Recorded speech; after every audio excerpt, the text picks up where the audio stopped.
Good morning everyone. मेरा नाम दिनेश्वरी साहू है। मैं PSC plus Vyapam evening batch की स्टूडेंट हूँ।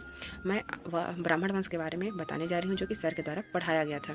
मौर्य वंश के पतन के बाद ब्राह्मण वंश का उदय हुआ। ब्राह्मण वंश के अंतर्गत 4 वंश आए: शुंग वंश, कण्व वंश, सातवाहन वंश और वकाटक वंश। पहला शुंग वंश। शुंग वंश का जो विस्तार है वह 187 से 73 ईसा पूर्व है।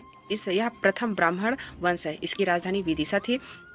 इस समय भागवत धर्म का उदय हुआ, जो कि गुप्त काल तक चरम पर था। इस समय वासुदेव श्री कृष्ण और विष्णु की उपासना होने लगी।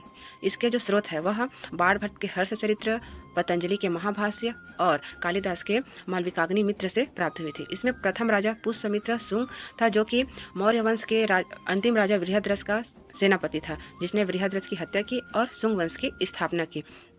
यह प्रथम ब्राह्मण राजा था, जिसने अनेक धर्म अधर्म कार्य किए। अधर्म कार्य के रूप में इसने अशोक के 84,000 स्तूपों को तोड़वाया, लेकिन धर्म कार्य के रूप में इसने सांची के स्तूप का पुनरुद्धार किया। साथ ही साथ इसने उसके किनारे जंगलों अर्थात बाउंड्री का भी निर्माण कराया। इसने ब्राह्मणों के उद्धार के लिए अनेक धार्मिक कार्य किए।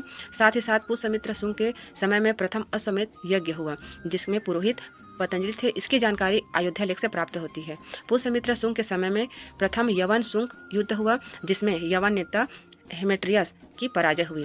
पुष्यमित्र शुंग के बाद उसका पुत्र अग्निमित्र शुंग राजा बना, जिसे कालिदास ने मालविकाग्नि मित्र में नायक कहा है, तथा इसमें आमत्य परिषद की भी चर्चा की गई है। अग्निमित्र के बाद वसुमित्र राजा बना। वसुमित्र के समय में द्वितीय यवन शुंग युद्ध हुआ, जिसमें जो कि वसुमित्र और यूनानी राजा एंटिओक किट्स के सेनापति मिनांडर के मध्य सिंधु के तट पर हुआ, जिसमें वसुमित्र की जीत हुई। इसकी जो जानकारी है वह मालविका अग्नि मित्र से प्राप्त हुई है। वसुमित्र के बाद भागवत मित्र राजा बना। भागवत मित्र के समय में एंटिओक किट्स ने मित्रता का प्रस्ताव लेकर के हेलियोडोरस, जो उसका दूत था, उसको विदिशा भेजा। हेलियोडोरस विदिशा गया। वहाँ उसने भागवत धर्म को स्वीकार किया तथा इसके प्रचार प्रसार हेतु गरुड़ स्तंभ की स्थापना की। उसके बाद शुंग वंश का अंतिम शासक देवहूति था। धन्यवाद।